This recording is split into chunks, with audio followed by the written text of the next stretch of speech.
mis amados hermanos, amigos, familia, qué gusto estar con ustedes en este hermoso día, que cuando llegue este día me emociono enormemente porque siempre digo millones, pienso en esto, millones de personas, diferentes culturas, diferentes idiomas, diferentes maneras de adorar al Señor. Nos reunimos en la misma afinidad de espíritu en diferentes regiones. Dios da territorios, asignaciones con un solo propósito, de adorar, de exaltar, de glorificar el nombre de nuestro Dios. Usted y yo amanecimos vivos.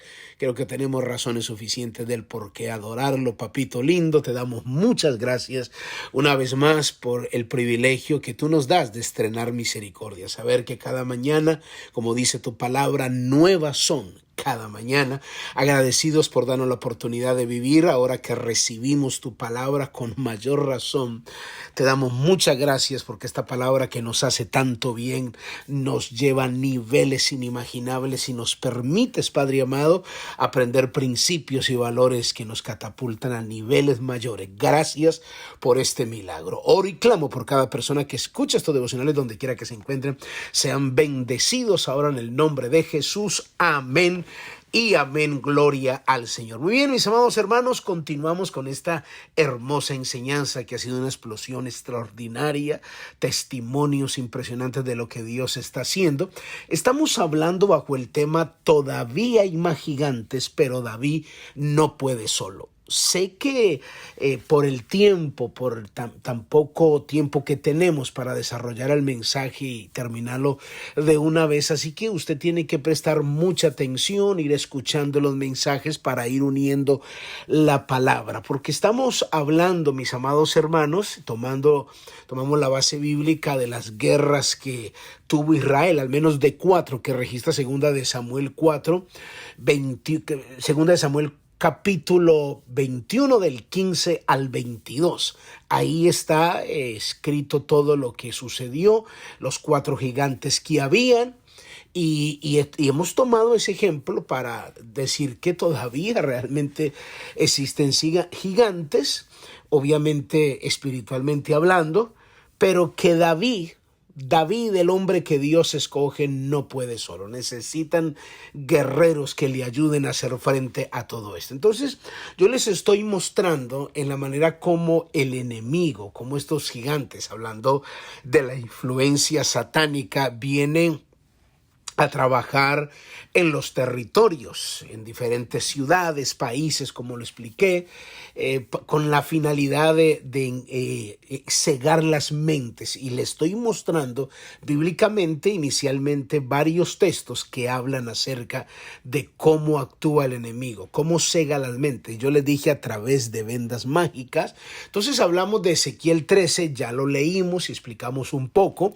Hablamos de 2 de Corintios, capítulo 4, del versículo 4, donde dice que el enemigo, el Dios de este siglo, cega el entendimiento de los incrédulos.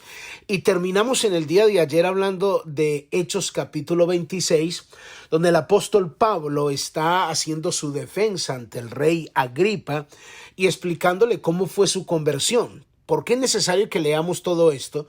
Porque luego escuchamos a Jesús directamente hablándole a Pablo, directamente. Aquí se llamaba Saulo, más adelante después fue Pablo. Y Jesús directamente le habló a Pablo, le habla, se le presenta el evangelio literalmente.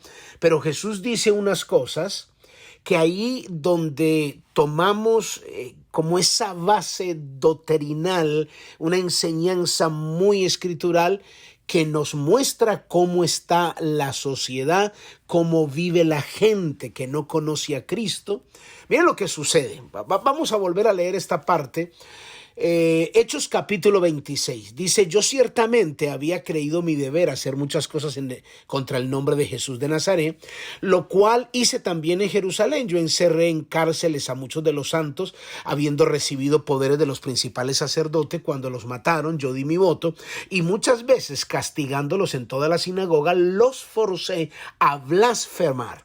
y enfurecido sobremanera contra ellos los perseguí en las ciudades extranjeras. Ocupado en esto, iba yo a Damasco con poderes y comisión de los principales sacerdotes. Como a mediodía, oh rey, yendo por el camino, vi una luz del cielo que sobrepasaba el resplandor del sol, la cual me rodeó a mí y a los que iban conmigo. Y habiendo caído todos nosotros a tierra, oí una voz que me hablaba y me decía en lengua hebrea: Saulo, Saulo, ¿por qué me persigues? Dura cosa te es dar coces contra el aguijón. Entonces dije: ¿quién eres, Señor? Y el Señor dijo: yo soy Jesús, a quien tú persigues. Pero levántate y ponte sobre tus pies. Aquí es Jesús hablando. Y ponte sobre tus pies, porque para esto he aparecido a ti, para ponerte por ministro y testigo de las cosas que has visto y de aquellas que me apareceré a ti, librándote de tu pueblo y de los gentiles, a quien ahora te envío. Note que Pablo está contando el testimonio al rey Agripa, y ya usted acaba de ver los detalles tan extraordinarios. Y mire que Jesús, cuando se le apareció, le dice esto a Pablo: yo te he escogido para que vayas a los gentiles, al cuales te voy a enviar. Y mire lo que dice el versículo 18: para que abras sus ojos, para que abras sus ojos, para que se conviertan de las tinieblas a la luz. O sea, note que son las palabras que Jesús le dijo a Pablo. ¿Cuál era la asignación de Pablo en el territorio donde Dios lo llevaba? Tu comisión es que abra los ojos. Entonces, ¿cómo está la gente? Ciega.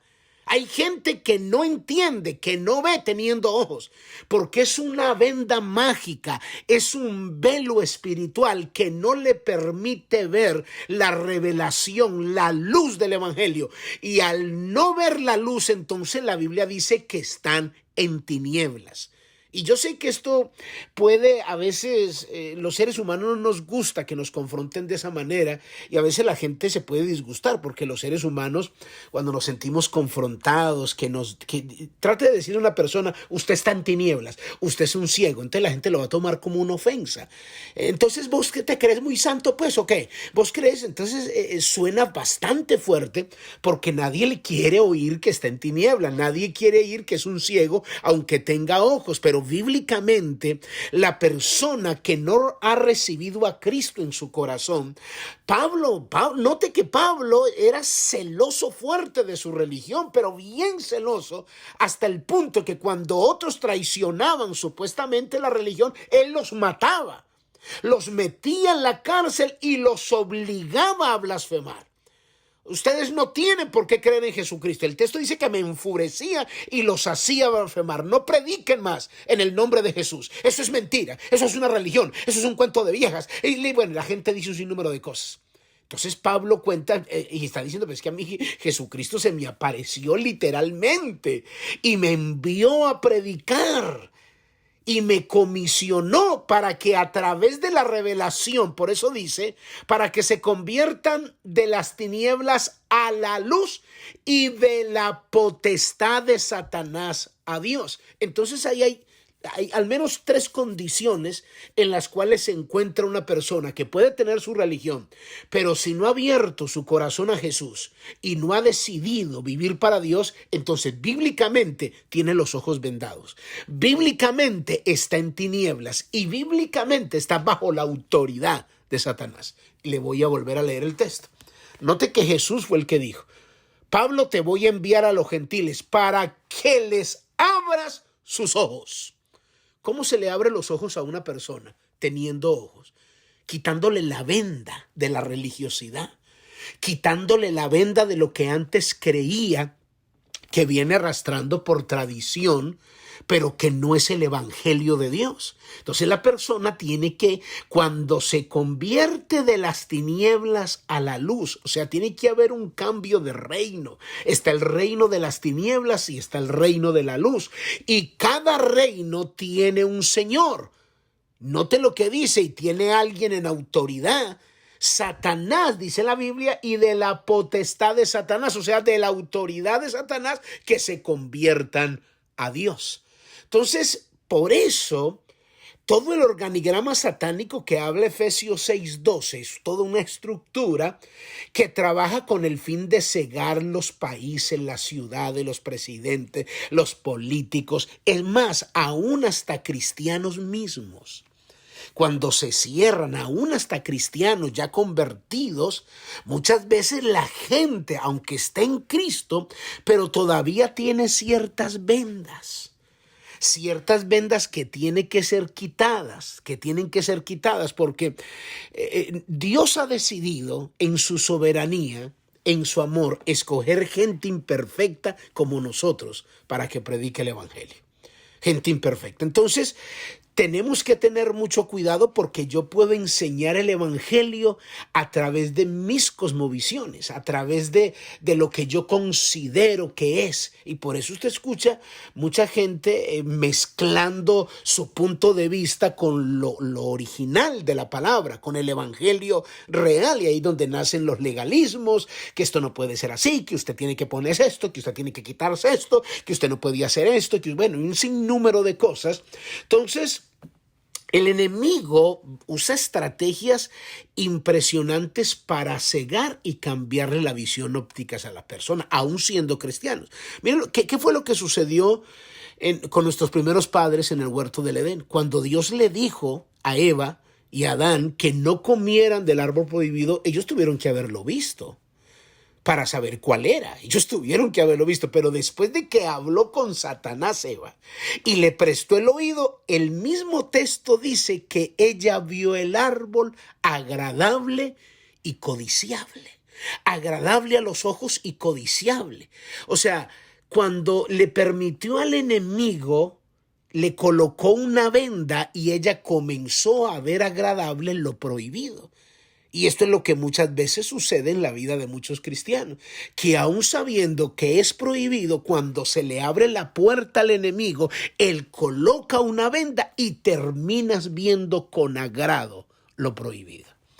Entonces, el trabajo de la iglesia es precisamente donde Dios te coloque en la asignación, trabajar y ir a esos lugares precisamente para abrir los ojos de las personas, para que se conviertan de las tinieblas a la luz y de la potestad de Satanás a Dios. O sea que ya no van a ser gobernados por Satanás, ni dirigidos por Satanás, ni siendo dirigidos por el espíritu de desobediencia, sino por el Espíritu de Dios que los conduce a toda verdad y les revela el corazón del Padre. El texto, voy a volver a leerlo. Hechos capítulo 26, versículo 18 dice, miren lo que dice la palabra, para que abran los ojos, para que abra sus ojos, para que se conviertan de las tinieblas a la luz y de la potestad de Satanás a Dios, para que reciban por la fe que es en mí perdón de pecados y herencia entre los santificados. Wow. Qué hermosa palabra. Mañana continuamos y le doy otros textos más. Padre, yo te doy gracias por tu palabra en el nombre de Jesús. Amén y amén. Muy bien, mis amados hermanos, amigos, familia, cuídense mucho. Bendiciones. Bye bye.